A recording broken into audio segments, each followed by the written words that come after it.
Pilkada akan dilaksanakan pada tanggal 23 September, namun kemudian kita undur atas permintaan pemerintah menjadi tanggal 9 Desember. Yang menjadi kekhawatiran dari para yang menyampaikan agar ada penundaan, tentu saja saya juga memahami bahwa bagaimana jangan sampai terjadi klaster pilkada di masa pandemi COVID-19 ini.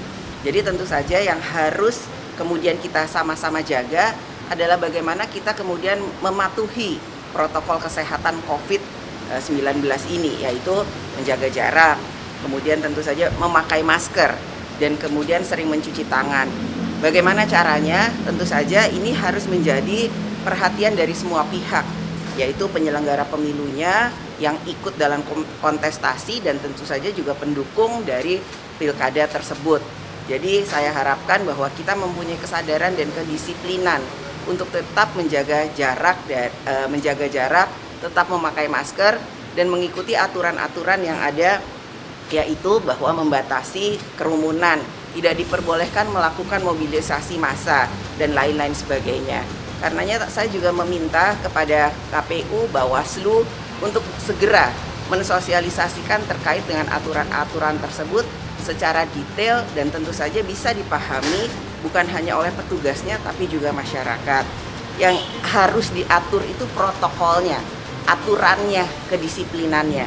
Saya juga mengharapkan kepada pemangku petugas penegak hukum, yaitu kepolisian, kemudian TNI, juga kejaksaan, untuk segera melakukan rakor pengamanan terkoordinasi, sehingga apapun yang akan dilakukan di lapangan memang bisa terkoordinasi dan tersinergi. Jadi ayo, mari kita jaga protokol kesehatan menuju pilkada yang sukses di tanggal 9 Desember, sehingga aspirasi dari masyarakat bisa tersalurkan melalui pilkada dengan memilih pimpinan-pimpinan daerah yang memang akan dapat dipercaya dan mensejahterakan rakyat. Yang kedua, jaga kesehatan dengan disiplin melakukan protokol kesehatan, dan selanjutnya adalah bagaimana kita menegakkan semua aturan yang ada di lapangan, dan tentu saja ini perlu kedisiplinan dari semua pihak. Masih ada aturan konser musik dibolehkan untuk sebagai sarana kampanye, padahal itu kan mengundang massa itu. Yang seperti kami ketahui bahwa pernah dilakukan konser misalnya di dalam mobil. Jadi penontonnya itu di dalam mobil, tidak boleh keluar. Kemudian yang kemudian melakukan pertunjukan pun terbatas dan lain-lain sebagainya. Jadi intinya adalah kreativitas dan inovasi dari calon-calon pilkada ini untuk melakukan segala hal atau suatu hal itu dalam menyampaikan visi misinya itu terkait penanganan COVID dan juga bagaimana kemudian mensejahterakan masyarakat di daerahnya masing-masing dengan tetap ketat menjalankan protokol kesehatan. Terkait isu RUU Cipta Kerja, ini kan pembahasannya di hari-hari ini sampai larut malam, bahkan hari Sabtu pun mereka masih rapat pembahasan. Apakah memang ada target untuk dirampungkan di masa sidang kali ini?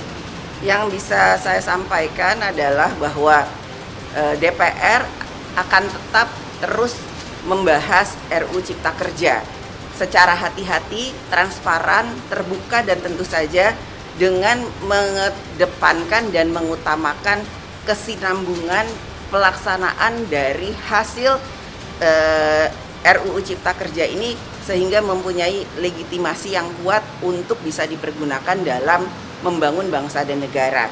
Jadi apakah ini akan selesai atau tidak, apakah ini akan segera diselesaikan, saya tetap meminta DPR untuk melaksanakan hal tersebut. Kalau ada pertanyaan soal transparansi pembahasannya termasuk RUU yang lain, gimana?